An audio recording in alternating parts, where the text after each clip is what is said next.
This is Rain Classic Hamcast number 44 for June 26, 2021. I'm Will Rogers, K5WLR. As we slog our way through solar cycle 25, is HF ham band propagation improving? One positive indicator is the 10-meter FM repeater subband. I suspect some of you are wondering, 10-meter repeaters? Well, there are 10 repeater pairs spaced 10 kilohertz apart from 29.610 to 29.690 megahertz. The input for each pair is 100 kilohertz down. If you have ever seen a set of 2-meter duplexers, you can readily understand why your average 10-meter FM repeater is set up with separate transmit and receive sites. One such repeater is the KQ2H Catskill's Mountains FM repeater on 29.620 megahertz. Its trustee is Alex Muzyka, KQ2H, a resident of the hamlet of Kerhonkson, New York. Rain's Hap Holly, KC9RP, spoke to Alex via Zoom in early June about Alex's 17 multi-site mountaintop repeaters, specifically his 29.620 megahertz 10-meter FM repeater located in Upper New York State. Good evening. This is KQ2H Catskill repeater. Tell me where the KQ2H 10-meter repeater is located. Wurtsboro, New York. That's the transmitter. The south receiver is about 60 miles southeast of Wurtsboro.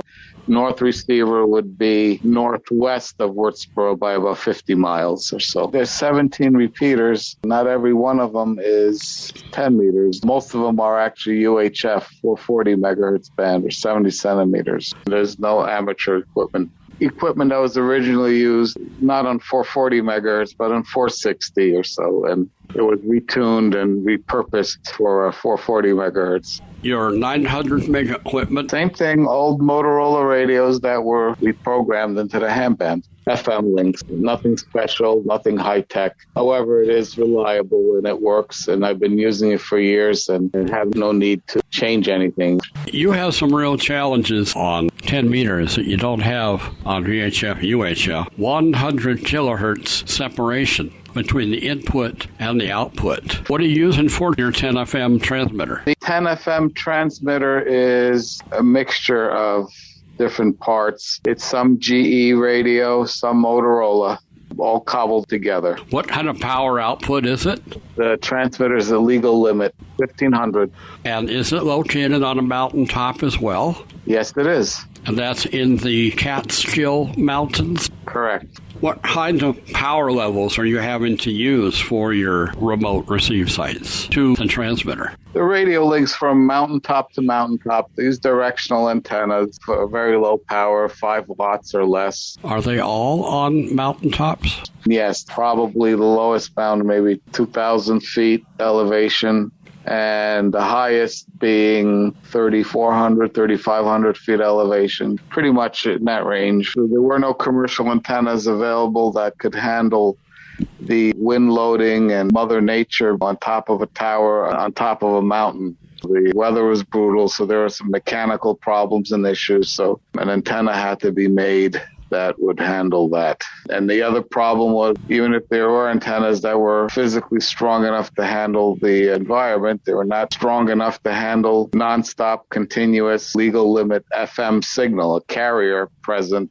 pretty much all day and throughout most of the night. And there are a lot of failures and parts melting and blowing up inside. So antenna had to be constructed that could handle that aspect of it as well. That solution came in basically a homebrew design. It's been probably a good 20 years that the homebrew antennas have been up, have not had a single issue or problem with them since. With over 2,663 minutes of BS, this is KQ2H repeater. Did you design both the receive and transmit antennas? Yes, I did. You have any kind of write-ups about those antennas? No, but there's a picture of me on my Facebook page that shows me standing next to one of the homebrew antennas. What makes them so much more weather durable than others that are on the market? Well, they're constructed with aluminum, much heavier, much thicker than most commercially made antennas are, and they probably weigh about 70 pounds, if not more. A pretty heavy antenna for what it is. The half-wave coaxial dipole, it's vertical. Nothing special about it other than the fact that it's heavy duty and there's a step transmission line inside the feed point so that it matches 50 ohms to 75, whatever the impedance is of a dipole. I think the antennas, last time I swept them, had a 1.03 to 1 SWR, so we're pretty happy with that. They're fed with the heavy hard line Heliax. They're designed to handle power as well. Besides being rugged, they are designed to be reliable. Obviously, all this equipment, repurposed or otherwise, costs a few bucks. Are those out of pocket, or do you have some help from outside? Nobody helps. This is all old equipment that I acquired, retired basically from what it was being used and repurposed for 440 megahertz or 900. It's basically all junk parts. How is it that you wanted to tie in 17 repeaters into your 10 FM repeater? So I could actually use it wherever I travel. I do a lot of driving all over the place, and sometimes I travel as far as 200 miles or so. Naturally, I like to have a radio system that I can use on my travels. And it attracts people in areas that are rural and normally would not have a repeater, and they're very fortunate to have something, or at least they tell me they can actually use from rural areas that normally don't have repeaters. Or if they do, it's some kind of a club and it's very restrictive and very limiting and no one to talk to and it's no fun anyways. They find 10 meters sort of interesting, breath of fresh air, so to speak. I hardly ever get in on this band here, and I seen that 6 meters was going crazy, so I said, well, 10's got to be doing something. So I said, well, what the hell? I might as well just roll up on the FM portion up here, see if repeaters are ka-chunking. So I heard you in there, so I figured I better try it out. But I didn't have my radio set up right here, and I didn't know if there was a tone on this or not. This repeater does have a PL frequency of 146.2. Correct. And yet, a lot of the communications from 10 meters is non-PL. That's unfortunate because I have one receiver that doesn't require a PL tone to activate, and people can try or get on, and hopefully they would turn the PL tone on so they could get into the other sites. But most of them do not, and they don't have the advantage of a voted system. So their signal is subject to fade. It doesn't vote into anything else, which is unfortunate. You're listening to a conversation with Alex Muzyka, KQ2H, trustee of the 29.620 10-meter FM mountaintop repeater located in the Catskill Mountains of Upper New York State. We'll resume Hap Holly, KC9RP's conversation with Alex in a moment. This is Rain Classic Hamcast number 44 for June 26th, 2021. I'm Will Rogers, K5WLR. We'll be right back. You're listening to Classic Rain from www.therainreport.com.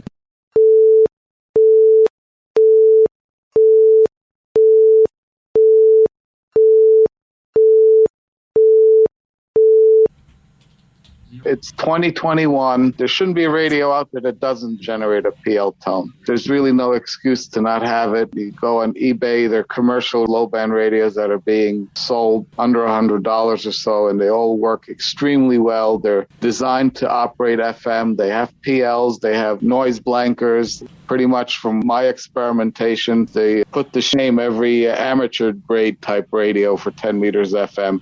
And yet people don't like to run PL for some reason. They'll get on and operate without it. So that is probably the main reason why I have one receiver that way. By using a fully PL system, it would completely cut out 3/4 of the users out there. For some reason, they will not run PL. You tell them they can't figure it out. They don't know how to use it.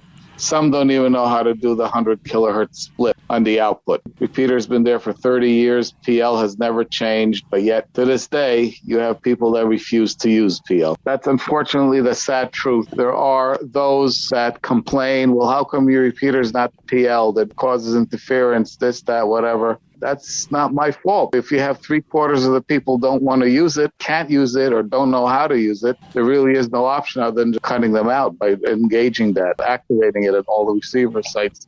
If I had all the receivers open to a carrier squelch operation, each one would then pick up some kind of a noise, and there would be nonstop, continuous keying up from, let's say, RF generators. The ones in the countries that have the 50 hertz AC power, you'll hear either a 100 hertz buzz or a 300 hertz buzz, depending if it's a single phase or 3-phase power supply. Then you have the RF generators that are in the 60 hertz country, the 120 or a 360 hertz buzz. And when their press head is doing its job, the RF generator activates and you hear the sound. That's all I'll get day and night when the band is open from DX. One receiver, I think, will keep enough people going. If they're interested, they'll turn the PL tone on. And of course, their signals greatly improve because as they fade from one receive location, they fade into another and they will vote back and forth automatically. So that actually does work very well. Now, put PL tone on every receiver, then what it would do is the guys that don't have PL tone still won't get it. They will not use it. And another repeater will then pop up on the same frequency somewhere else, and it will be in carrier squelch, and it'll be keyed up all day and all night with noise, and that's what will happen. There's a band opening, there'll be some interference, some noise, but usually things work out and there are no issues. It's really a no-win situation for you. With 10 meters, no, that's how it is. It's either you'll have a gray repeater that's open. A lot of people will use it, as it's been the case last sunspot cycle. There was about 90 days where we had F propagation from Europe, the Middle East, down to Texas. I mean, there was nonstop activity from 6 o'clock in the morning till sometimes midnight. Somebody would be talking to someone across the country, across the world. It was very interesting, to say the least. Hey, Alex is an extremely talented man, and he's got a lot of time and money into Cat just jumped on me and used his claws into this repeater system. I appreciate the use of his repeaters very much. The times I've worked into your machine, I've heard and have spoken to Ellen, AA2EC, for the interest of many who have spoken with her. How long has she been involved with the repeater? I would say at least a year. She's been active on there, maybe a little bit longer. She's not a relative of mine, but she's been on a repeater long enough, and we speak to each other often enough. She communicates well. She seems to be there a lot, and that's great. That gives the repeater some personality and somebody to talk to. Yes, that's greatly appreciated. For some of us, including myself, I don't have the time to drop what I'm doing and get on and chase the DX station. She will, and she'll welcome them and be pleasant and basically invite them to come on again. It's a very nice thing that she does, trying to work with DX the way she does. If you don't have the PL tone, if you can put a PL tone in your radio, please go ahead and put in the 146.2, 146.2. I'm not sure if it's the band or you not having the PL tone in there, but you're not holding on to the repeater that well.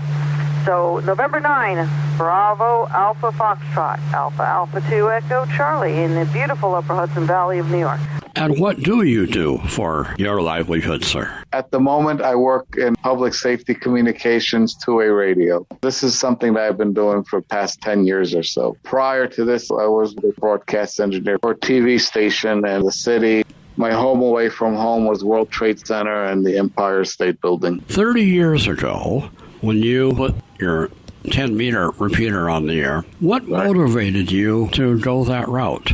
Well, that's very simple. 10 meters FM was always my favorite mode ever since I got my Comtronics FM80. The Comtronics FM80 was, if I remember correctly, it was a little plastic like a CB radio. It wasn't anything spectacular. QRP, by today's standard, piece of garbage, but it was the first radio I had.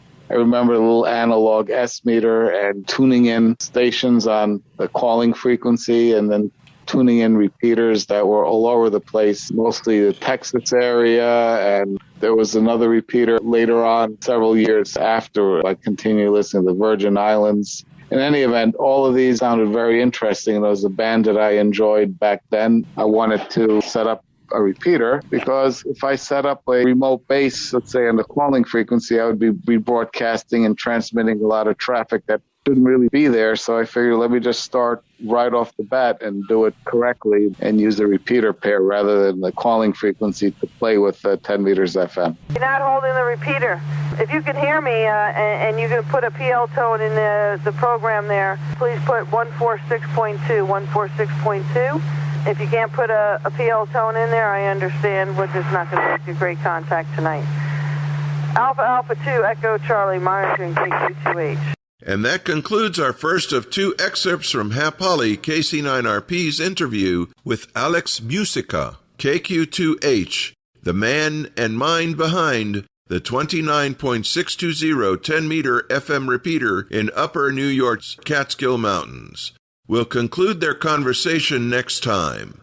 Rain Classic Hamcast number 45 will post July 10th, 2021 on therainreport.com. The Rain Classic Hamcast is produced by its founder, Hap Holly, KC9RP, copyright 1985-2021 Rain. All rights reserved. Rain programming is made available under a Creative Commons license and may be transmitted in its entirety on amateur radio. Very 73 from the Radio Amateur Information Network. I'm Will Rogers, K5WLR. Keep on hamming.